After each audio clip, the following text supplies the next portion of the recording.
Freak the Mighty by Rodman Philbrick. Chapter 1. The Unvanquished Truth. I never had a brain until Freak came along and let me borrow his for a while. And that's the truth, the whole truth. The unvanquished truth is how Freak would say it. And for a long time it was him who did the talking. Except I had a way of saying things with my fists and my feet, even before we became Freak the Mighty, slaying dragons and fools and walking high above the world. Called me kicker for a time. This was daycare. The year Graham and Grim took me over, and I had a thing about booting anyone who dared to touch me, because they were always trying to throw a hug on me like it was medicine I needed.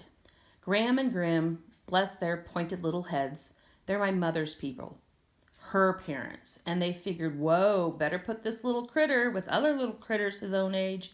Maybe it will improve his temper. Yeah, right. Instead, what happened, I invented games like kickboxing and kick knees and kick faces and kick teachers and kick the other little daycare critters because I knew what a rotten lie that hug stuff was. Oh, I knew. That's when I got my first look at Freak, that year of the phony hugs. He didn't look so different back then. We were all of us pretty small, right? But he wasn't in the playroom with us every day. Just now and then he'd show up. Looking sort of fierce is how I remember him. Except later it was Freak himself who taught me that remembering is a great invention of the mind, and if you try hard enough, you can remember anything, whether it really happened or not. So maybe he wasn't really all that fierce in daycare, except I'm pretty sure he did hit a kid with his crutch once, whacked the little brat pretty good too. And for some reason, little Kicker never got around to kicking little Freak. Maybe it was those crutches kept me from lashing out at him. Man, those crutches were cool. I wanted a pair for myself. And when little Freak showed up one day with these shiny braces strapped to his crooked legs, metal tubes right up to his hips, why, those were even more cool than crutches. "I'm Robot Man," little Freak would go, making these weird robot noises as he humped himself around the playground, like he had robot motors inside of his legs, going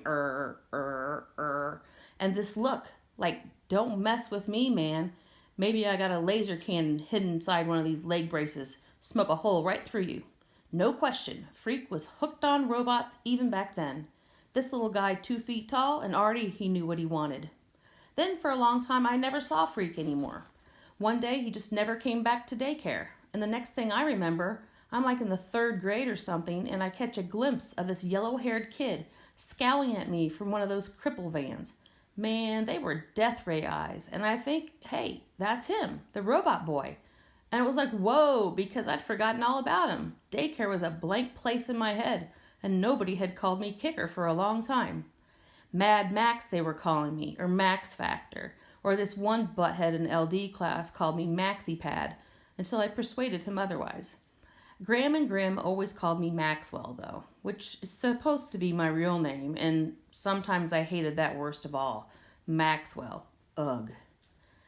Grim, out in the kitchen one night after supper, whispering to Graham, had she noticed how Maxwell was getting to look like him, which is the way he always talked about my father, who had married his dear departed daughter and produced, eek, Maxwell.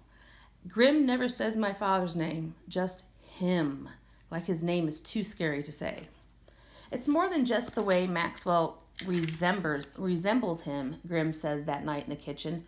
The boy is like him. We'd better watch out. You never know what he might do while we're sleeping, like his father did. And Graham right away shushes him and says, "Don't ever say that, because little pictures have big ears," which makes me run to the mirror to see if it is my big ears and make me look like him. What a butthead, huh?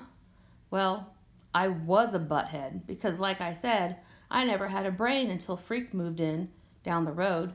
The summer before 8th grade, right? That's the summer I grew so fast that Grim said we'd best let the boy go barefoot. He's exploding out of his shoes. That barefoot summer when I fell down a lot and the weirdo robot boy with his white yellow hair and his weird fierce eyes moved into the duplex down the block with his beautiful brown-haired mom, the fair Gwen of Air. Only a falling down goon would think that was her real name, right? Like I said, are you paying attention here? Because you don't even know yet how we got to be Freak the Mighty, which was pretty cool, even if I do say so myself.